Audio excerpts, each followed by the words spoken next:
Okay, this is a video that kind of picks up where we left off in class for Algebra 1, the lesson on real-world quadratics. And so if you have your packet, open it up to page 56.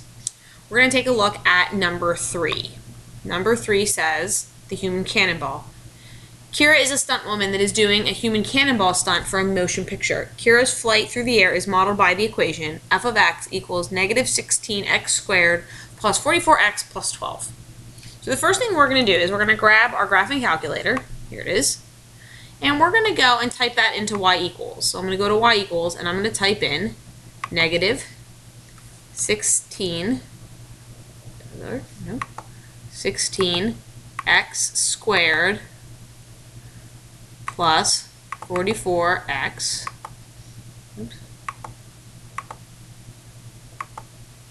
plus 12.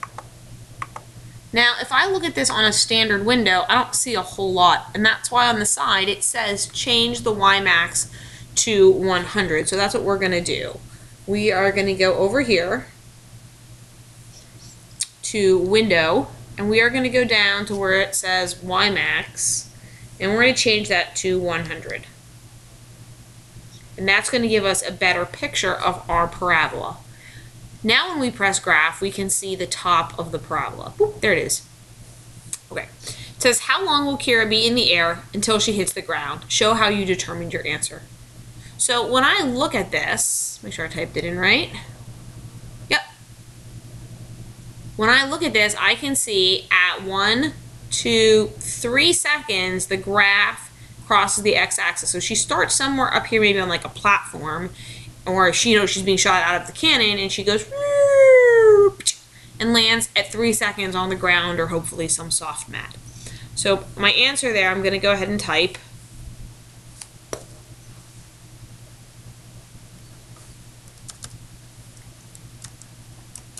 Kira is in the air for 3 seconds. When I look at the graph, I see the x-intercept at 3. This means she is in the air 3 seconds. Okay. What is her maximum height and how long did it take for her to reach it? Show how you determined your answer. So in class we said that, just a reminder, if at any point in this video I'm going too fast, you can always pause it and catch up. So in class we said there are 2 properties we're looking at. We are looking at the x-intercept, here it is, and we are looking for the vertex. So this vertex, Kira goes up, hits her maximum height, and comes down. So for this I need to find the vertex. The problem is if I go and look at the table from 0 to 3, I can't tell where the symmetry lies. So I'm going to have to use second trace maximum because the vertex in this problem is a maximum. So I'm going to go to second trace and I'm going to pick number 4. Now here's my cursor right here and it says left bound.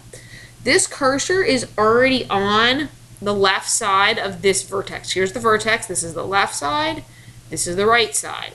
So I'm going to go ahead and press enter. And now it says right bound. So I'm going to move the cursor over to the right side. It doesn't really matter where. I don't want to move it too far. So I'll move it here and press enter. And now you can see that I've got these 2 little arrows at the top. It's kind of hard to see that one. But I have 2 little arrows and the vertex, the maximum, is between them. So I'm going to press enter. My calculator says guess. Now I'm going to press enter. And I get a maximum of 1.375, 42.25. If you did not get that on your calculator, pause the video, rewind it, and watch it again and go through it again until you get the same thing I did. Oops. Let's see something. Can we? There we go. Let's do this. Oop. Alright, that's better. Alright, now we can see both. Alright, what is her maximum height? How long did it take her to reach it? show how you determined your answer. So I'm actually going to start with that part. I found, let's make this a little bigger so it's easier to see.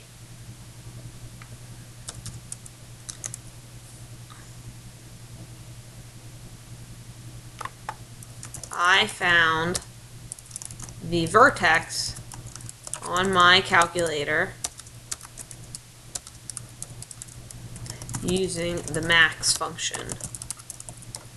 It was 1.375, comma, this means her max height was 42.25 feet, and she reached it in 1.375 seconds. All right, let's go ahead and look at one more. Let's take a look at number 4. So number 4, oh, it's not number 4, it's just the next one on page 57. It says Chris and his friends are cruising around the Chesapeake Bay in Chris's boat when it suddenly loses power. And we have this equation. So let's go ahead and type it in. So negative 16x squared is the same. Now we're going to change this to 32 and 16. And if I hit graph, that window actually works pretty well. I can see it, it's kind of small, but there it is. It goes up and goes down. It says, does the emergency flare reach its maximum height at 1 second? Show how you determined your answer. Well, there are 2 ways to do it. One way is to go ahead and find the maximum, the vertex, just like we did in the last problem. So left bound, check. Right bound, that's good. Check. Enter for guess. And yes, there it is. I have a maximum of 1,32. So show how you determine your work. I can say, yes, I found the maximum on my calculator to be 1,32 using the max function. Or, now there's another way you could do this. You could just look at the table and look for symmetry. And sure enough, if we look at the table, it's a little small, but there it is, 132, and on each side of that is 16. And then on each side of the 16 is negative 32, and then I bet above the negative 32 up here is the same negative 112, and there it is. So, or you can say, I looked at the table on my calculator and saw the y values were symmetrical around 1,32.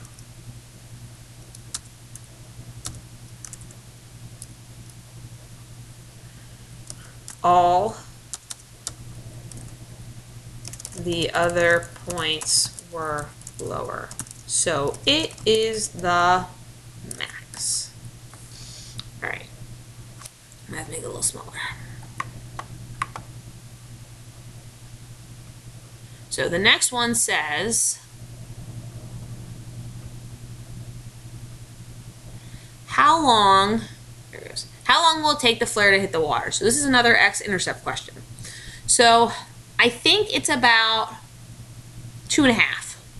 So there's a way we're going to do this. Another way for another word for x-intercept is 0. So I'm going to go to second calculate, and I'm going to pick number 2, which is the 0 function. Remember, 0 is the same thing as an x-intercept. And I'm going to move it to the left side. Well, it's already on the left side. I'm going to press enter. I'm going to move it to the right side. So now see it's blinking down here. It's on the right side, so I'll press enter. And then enter for guess. And I see I haven't, I was close, so about 2.4. So I'm going to say the flare will hit the water in 2.44 seconds. I found that x-intercept using the zero function on my calculator. Okay, so again, if you need to rewind the video to see that, go ahead and do that. So now what we're going to do is we are going to do the first homework problem. So flip to page 59. So,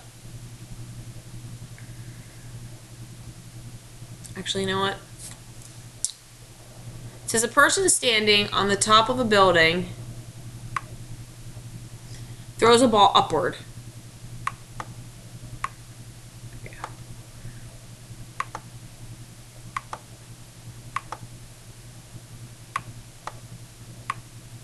There we go, much better.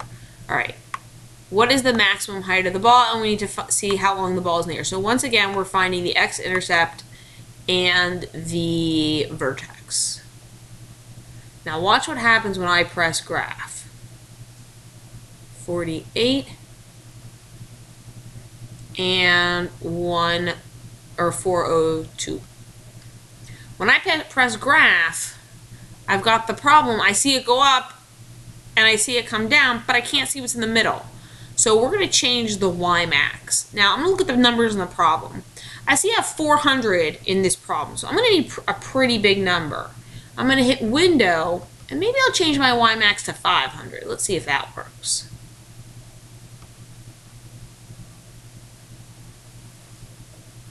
See it go up? Oh, perfect. 500 works great. So again, I just went to window, and I changed my y max to 500 because I looked on the problem and I saw 400. So, you know, I went a little high. I went higher. Right, so here's the graph. It says, what is the maximum height of the ball? Let's go to second trace. And we need the maximum, so number 4. It's already on the left.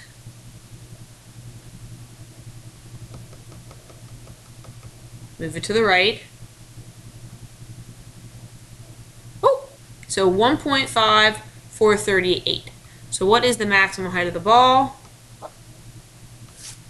The max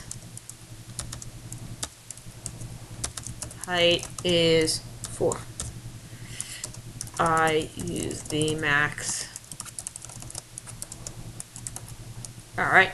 How long was the ball in the air? So let me hit clear so I can get a better view here. Let's see, 1, 2, 3, 4, 5, 6. I think it's at about 7. So I'm going to start with about 7 seconds. That appears to be the x-intercept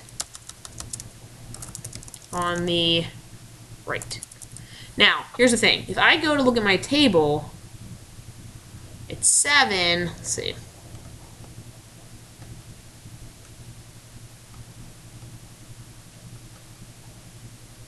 Seven's not exactly 0. So I'm going to go to second trace. I'm going to use number 2.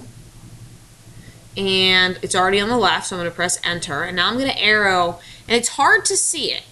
And I get that. This is what I'm going to do. I'm going to keep arrowing, and I'm going to watch these y values. I'm looking for the x-intercept. Y equals 0 on the x-axis. So I'm going to keep arrowing until I see it's getting close. Oh, look! See how it's negative 12, and I can't see the cursor? I'll bring it back for a second. See, I can see it, and then all of a sudden I can see it a little bit, and now I can't see it anymore, and that's negative. So now I know I'm on the right side of my x-intercept because all the y values are negative. And enter for guess, and there it's actually 6.7. So we can say the ball is in the air 6.7 seconds. I used the 0 function. So again, if you're having difficulty with the calculator, your choices are you can either kind of rewatch this or you can see me at lunch soon.